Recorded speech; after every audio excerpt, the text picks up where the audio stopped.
actually, they were chosen for me, but they could not have been a better choice. Ну, на самом деле их выбрали за меня, но это был замечательный выбор. I mean, it's over 50 years since I visited the Bolshoi. Прошло более 50 лет с тех пор, как я последний раз был в Большом театре. It remains one of the most esteemed theaters on the face of the earth. And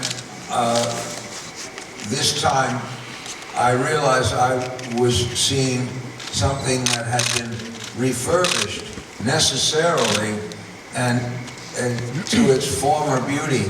It's just beautiful. И это один из самых лучших театров во всем мире. И в этот раз я посмотрел, как его восстановили, этот театр. Yes. I loved what we saw. Production was wonderful. And the next night I went to the Baktama and I saw Onegin, and it's magnificent. It's wondrously directed and beautifully acted, very disciplined and very creative. And I suppose it speaks to the kind of theater I like the most, which is abstract and minimalist. И я посмотрел в Большом Дона Карлоса, мне очень понравилась, это великолепная постановка, а на следующий день я пошел в театр Вахтангова, и мне очень понравилась и режиссерская работа. Я смотрел Евгения Онегина, мне понравилась как актерская игра, так и режиссерская работа, и это именно тот театр, который я больше всего люблю, минималистичный, абстрактный в каких-то местах. I have always been a huge admirer of Russian theater. I have, in my office, it almost seems like I'm making this up, but quite frankly, behind my desk is a shelf that contains 3 very big, heavy books. 2 of them, photos and text about Russian theater, Meyerhold, Stanislavski, constructivist theater. I love constructivist theater. And the other is Boris Aronson, and it documents my relationship with one of the greatest Russian stage designers of all time.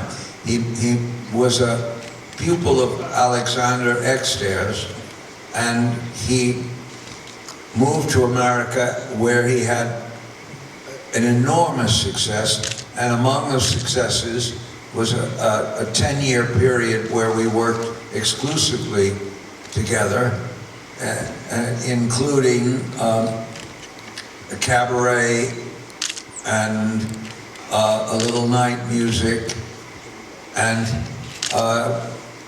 he was a giant, and we had very exciting collaboration. So I think I've always known that in some way, internally, I have a relationship to Russian theater. Я всегда был большим поклонником русского театра, и в моем офисе в Нью-Йорке за моим столом на полке стоят 3 книги, к которым я все время возвращаюсь, и 2 из этих книг это тексты и фотографии русского театра, и книга Бориса Аронсона, которая документирует мои коллаборации с этим замечательным сценографом, который был учеником Александры Экстер. Она тоже русская, и он русский, но потом он уехал в Америку, и мы с ним довольно долгое время работали вместе, особенно над такими спектаклями, как «Кабаре» и многими другими. Поэтому я всегда чувствую эту связь с Россией, с русским искусством, с русским театром. What is the difference between those qualities for a movie producer? Oh, I don't understand much about movie producers, so I can only talk about theater producers. But I think that the best producers have exquisite taste. They may not be able to direct or write or choreograph or design, but they have the taste to find the best directors, designers, choreographers, and they express that taste.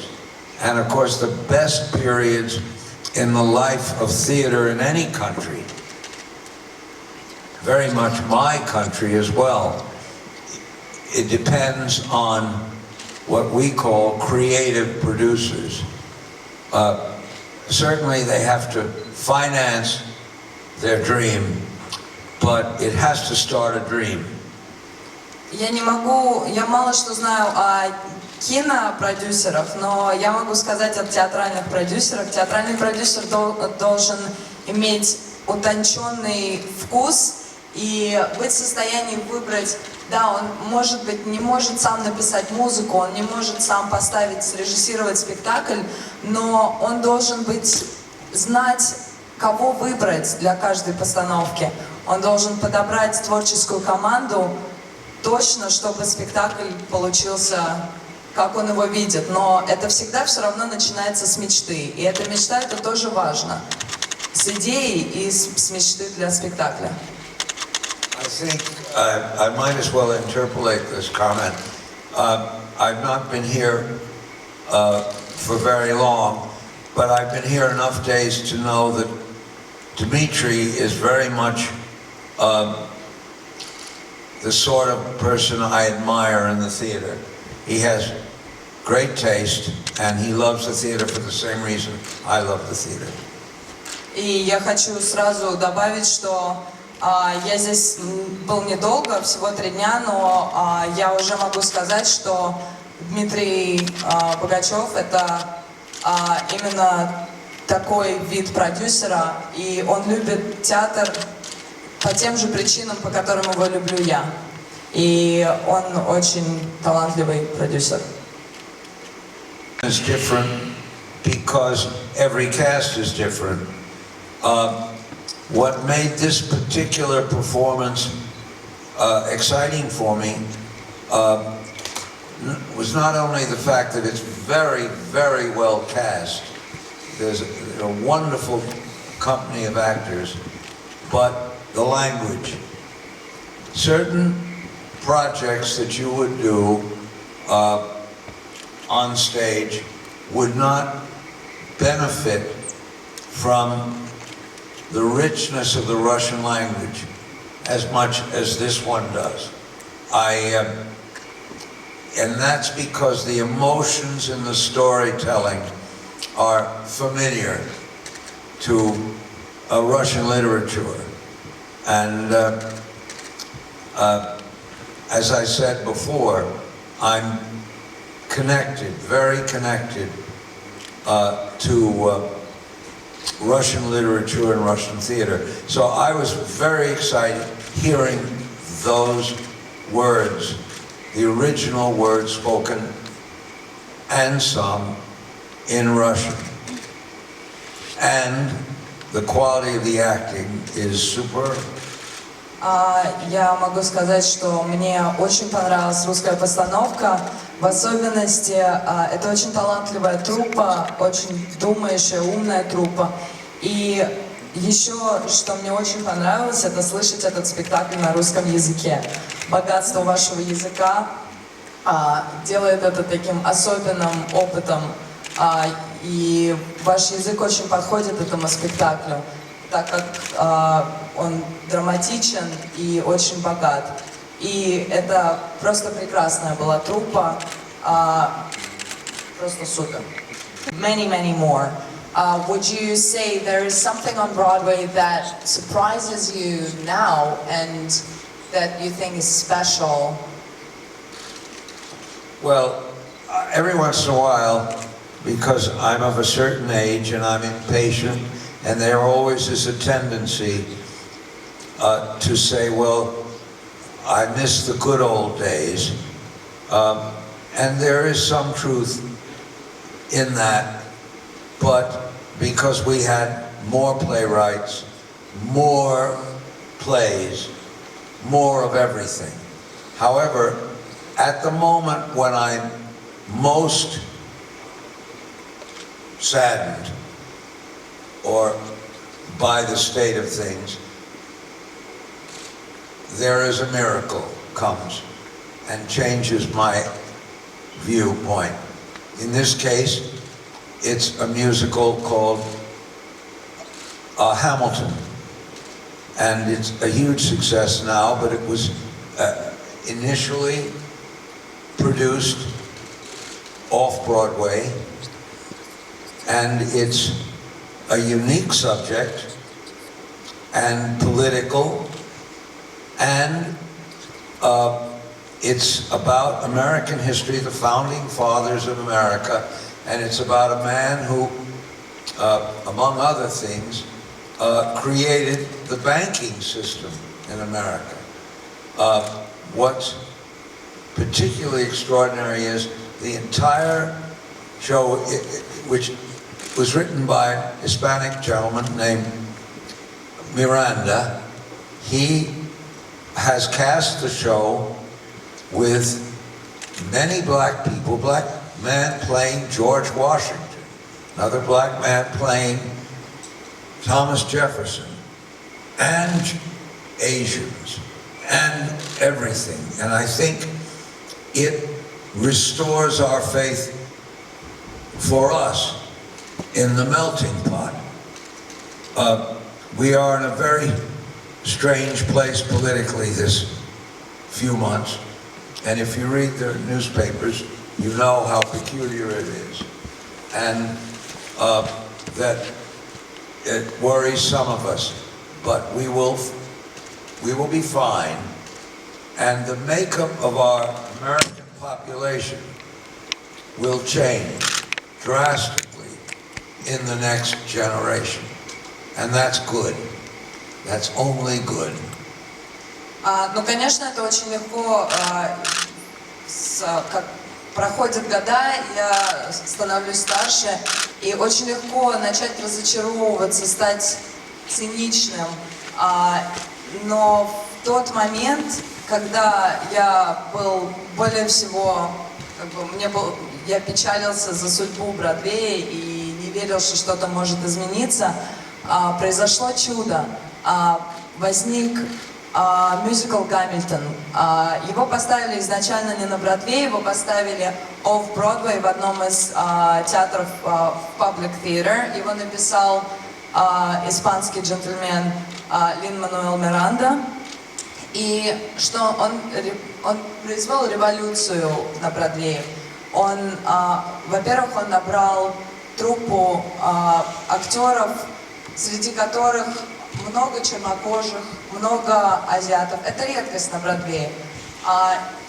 И мюзикл сам, он довольно политичен, это история отцов-основателей Америки, и в частности Александра Гамильтона, который основал американскую банковскую систему.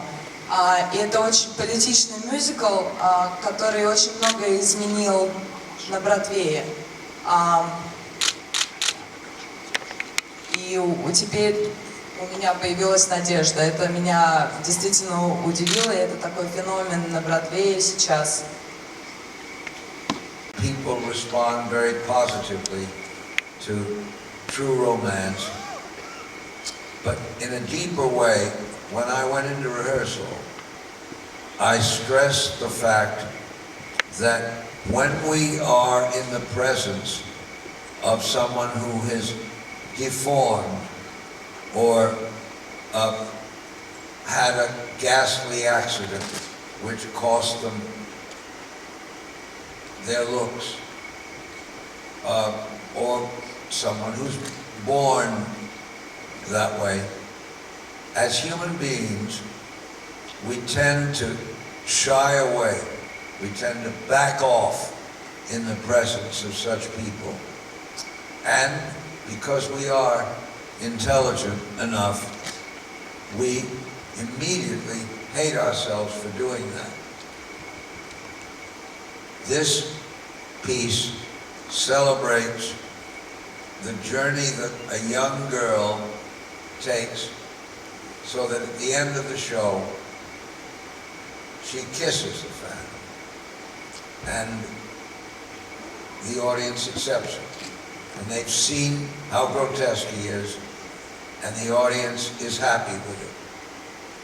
And it always seemed to the authors and me that the people in the audience should wish that she stayed with the Phantom and didn't go off with a handsome young man. But of course, if we had told the story that way, no one would have believed it, because it's not the way life works. So that's true of all societies, and after all, we're all human beings. And I think our response to that is identical, whether you're in Mexico or Paris or Moscow or Berlin. Everybody feels the same in that regard. Я знаю ответ на этот вопрос. Я считаю, что тут две причины. Одна из причин популярности «Призрака» оперы – это насколько романтичен этот мюзикл, это история любви. Но в то же время он рассказывает историю. В жизни так бывает, что если мы видим какого-то человека, которого жизнью или каким-то несчастным случаем изуродовало, и его внешность уже не соответствует стандартам красоты. Наш первый инстинкт – это отпрянуть от этого человека, но в тот же самый момент мы осознаем это и немного себя за это ненавидим, потому что это неправильная реакция. И призрак оперы именно рассказывает историю вот такого человека и этой реакции. Это молодая девушка Кристин, она изначально, когда видит его лицо, она пугается, она отпрянула от него, но к концу истории она понимает его больше, и в конце мюзикла она его целует. И моя задача была поставить мюзикл именно так, чтобы зритель к концу шоу больше сопереживал призраку, и чтобы зритель хотел, чтобы она выбрала призрака. Конечно, этого так не происходит, потому что так не происходит в жизни. Но если бы мы поставили мюзикл, в котором Кристин выбирает призрака, люди бы не поверили, потому что это так не работает в жизни. Но мы хотели вот именно это выразить, и я думаю, у нас получилось. Друзья, давайте поблагодарим Харольда за интересный ответ.